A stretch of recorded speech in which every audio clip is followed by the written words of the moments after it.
అస్సలాము అలైకుం నమస్తే. ఈరోజు మా పిల్లలు స్కూల్ నుంచి అయితే వచ్చారు. రాగానే తినడానికి ఏమని అడిగారు.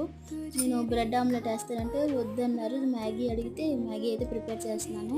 ఇలా ఆయిల్ వేసేసుకొని జీలకర్ర 3 ఎగ్స్ వేసుకున్నాను. మా ముగ్గురికి చేస్తున్నాను అనమాట. ఇలా ఎగ్స్ అన్ని కలిపేసుకొని ఉప్పు కారం వేసుకొని ఇలా దగ్గరికి అయిన తర్వాత ఒక బౌల్లో తీసేసుకోండి. ఇప్పుడు అదే కడాయిలోని ఆయిల్ వేసుకొని నేను క్యాబేజీను ఉల్లిపాయ చిన్న తురిమేసుకున్నాను. ఇందులో మీరు క్యాప్సికమ్ ఇంకేదైనా వేసుకోవచ్చు వెజిటేబుల్. ఇవి వేగిన తర్వాత టొమాటో సాస్ చిల్లీ సాస్ కూడా వేసేసుకుని ఇందులోనే మ్యాగీ మసాలా 3 ప్యాకెట్లు అయితే వేసేసుకున్నాను. ఇవి వేగిన తర్వాత 1 కప్పు మ్యాగీకి 1 కప్పు వాటర్ వేసుకుంటున్నాను నేను.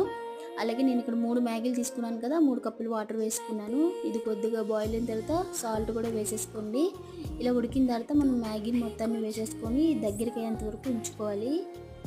వాటర్ లాగా చేసుకోండి, ఇలా దగ్గర చేసుకుంటూ బాగుంటుంది. ఫస్ట్ అయితే మనం ఎగ్ ప్రిపేర్ చేసింది ఇప్పుడు లాస్ట్ని వేసేసుకొని ప్లేట్లో వేసేసుకొని నేనైతే నిమ్మకాయ వేసుకున్నాను. పిల్లలు అయితే తినేస్తున్నారు. వీడియో నచ్చితే లైక్ చేసేయండి. Thank you for watching.